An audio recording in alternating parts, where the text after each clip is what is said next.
Ha! Tell me, what makes you professional? And why should I pay you for your work? I'll tell you. What makes you professional is that you have skills to solve a particular problem consistently, right? You promise a result and you deliver. And that's why I willingly pay you. And you deliver on time, right? You've got to solve problems according to specific requirements by a specific hour in the calendar. That's called a deadline, right? Let's diagram that. Let's diagram how you and I work, you and I professionals work, okay? How does that process look? So maybe you're thinking, what the heck is this? Is this a diagram? So have you ever gone to an art museum and you go, first of all, to the room of portraits, and you see a portrait of Van Gogh, and it says, and you want to know more after you're watching, because that's what you do at a museum. The way you go to a museum is you look at the picture and then you look at what's written about it. So you look at the picture, it looks like a face. It's a portrait of Van Gogh. It looks like him. Well done, Van Gogh. And then you go and you look at what's written, and what's written is self-portrait. And it gives description of what was going on in his life, and notice such and such a technique that he's using. Beautiful. Then you go to another room and you see some landscapes, and there's a beautiful description, a painting of water lilies by Monet. And you look at the sign next to it and it says water lilies by Monet. And this happened at such and such a time in his life, and notice the style, da-da-da-da. And then you go to the modern art room and you see this and you think, what the heck? So you look to the right, and there's supposed to be a little plaque, and all the plaque says is composition number 12. That's it. What's with the artist? He didn't know what he was doing when he was doing it, didn't know what to call it, what it means, sold it to the museum, and then the museum didn't know what to say, and we're supposed to figure it out. The artist has run away long ago. He doesn't feel responsible so that we should understand it. Now, I'm not like that. I am going to erase this, and you will see me reconstruct it step by step, and I will explain as I do it. So I won't abandon you. And not only that, but I'm the graduate of an art academy, so I can't use those sterile digital whiteboards where you wouldn't see my hand and it would just magically make these perfect arrows.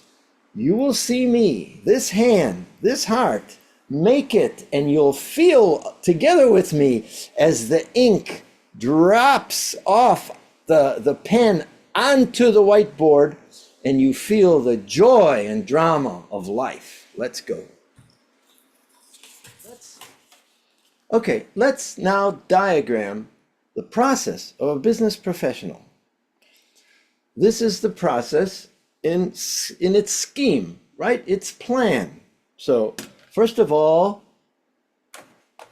we meet with the client, and then we analyze the problem, and then we formulate a solution, right? Then we promise a result. Then we finalize a work agreement, right? Then we collect resources to solve the problem. Then we plan the process based on the resources. Then we're all sorts of issues that we have to overcome. And then we actually overcome them, right? And then when we're finished, we give it in on time, and there we go. We get paid. Good thing, right? Now, this is how the process would look in our minds and how we present it to the client. Now, that's how it is in our minds as a concept. But now let's look at the reality, how it actually happens. So already at the start, there's a misunderstanding. And then after that, there are extra stages that we have to put in order to resolve the misunderstanding. And then there's an obstacle that sets us back, and we have to work harder, but by doing so, we catch up. And then there's another obstacle. And we solve that obstacle by a moment of genius. But then something here is going way too slow. We're not certain why, but got to push through. Then we make a terrible mistake that puts us back here. How did that happen? And we work assiduously over time, and we discover another brilliant idea that puts us back into the picture. We're going forward, and then we work hard here. There's one more obstacle that we have to get done, and then finally we finish it and we get paid. Unfortunately, because of this last obstacle, it took us more time, and we handed it in late. Listen, it doesn't happen every time that way, but this is what's possible, and how reality in so many ways is not included in this beautiful description, this template of the plan, right? Now, let's go from there to the emotional journey. So, an oscilloscope at the hospital, they have a machine that can plug into your heart, and they know, ooh, the heartbeat shows to what degree that heart is beating. And of course, you know that the heart, as it becomes more intense, it beats a more extreme up and down, right, on the oscilloscope. So when we start, we're happy, it's nice, and then as soon as things go wrong, it begins to get worse, and then we're solving, that's pretty good, and then there's another setback, and we have to, oh no, but then as soon as we're right close to the deadline, whoa, things go really haywire, and then all the way to finally getting it in, right? So this is the emotional journey. And it is not the same as the beautiful, simple line of the plan. Now, if we were a robot, how would it look? How would this emotional journey look? Just like that. The robot, no matter what happens, the robot doesn't have feelings, right? So what's happening to our productivity when we're emotional? Let's look at that for a second. Let's diagram that. I have to erase a bit of my emotions in order to give space for my mind, see? So if we take a picture of the mind, right? The mind, when it is clear, quiet, calm, focused, confident, the mind has a beautiful clarity. If we choose an objective, something to focus on, a problem to solve, an idea to explore, listening to someone, that's it. The mind just focuses on it. And if it's particularly difficult, then we marshal more focus, more energy on it. In military terms, this thing's going to be conquered. However, let us look at, this is closer to the robot. What happens to the human being? Picture of a human being's mind, right? Human being is not this beautiful emptiness. The human being, while it's almost, you could say our natural state is this. So to begin with, this is the human mind, right? it's totally cluttered and upset and agitated by emotion. And then what we have on that is somehow we get an objective, and good luck.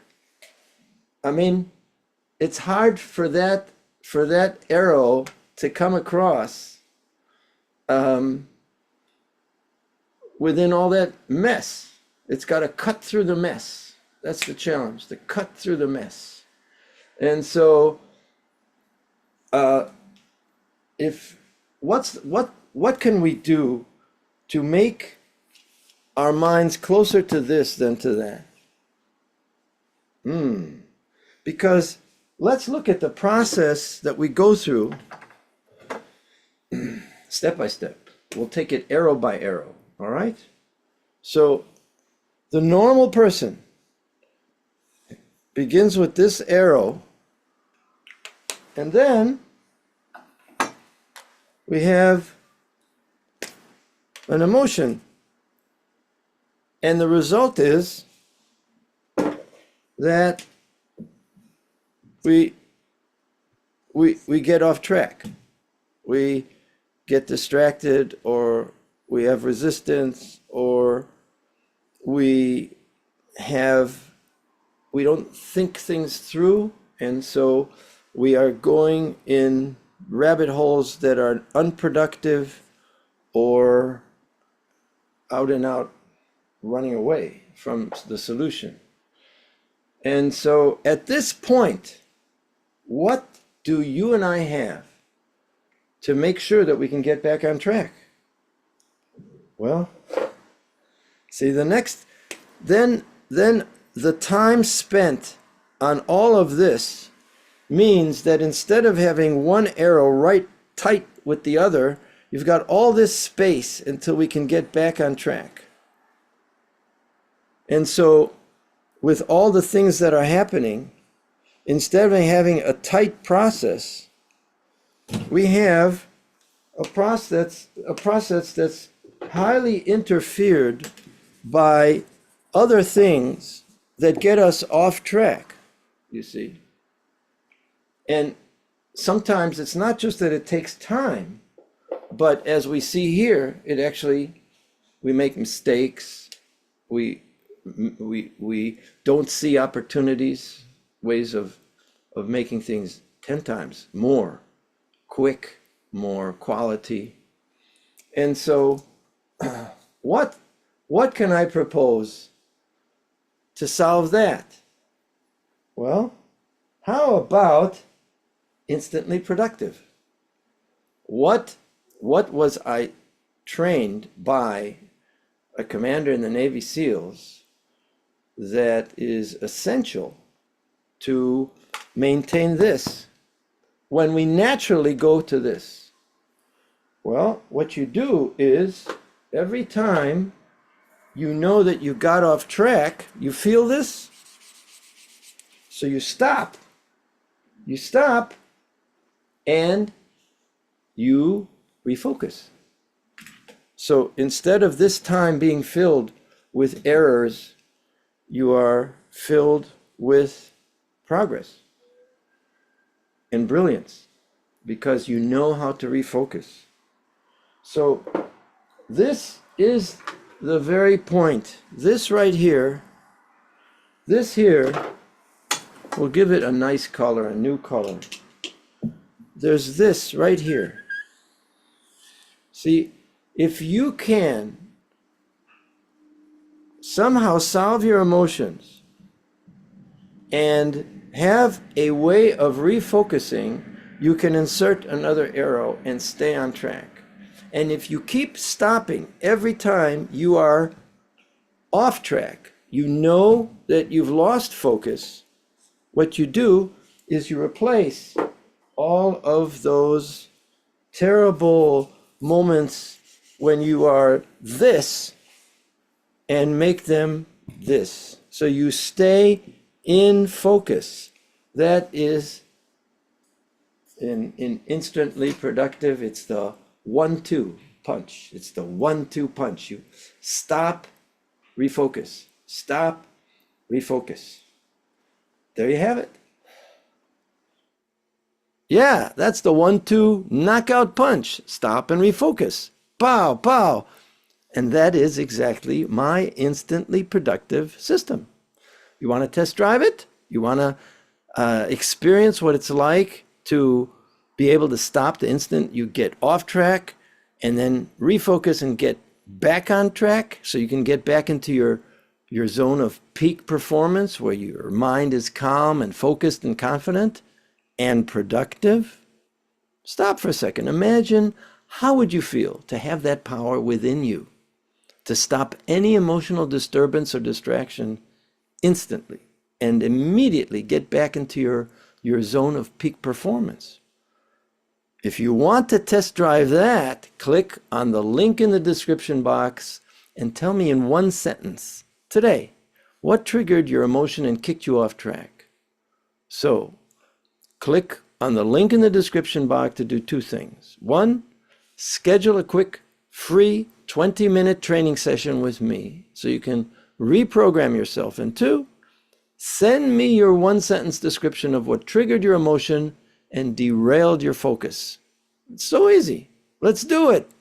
Be instantly productive now. Ha!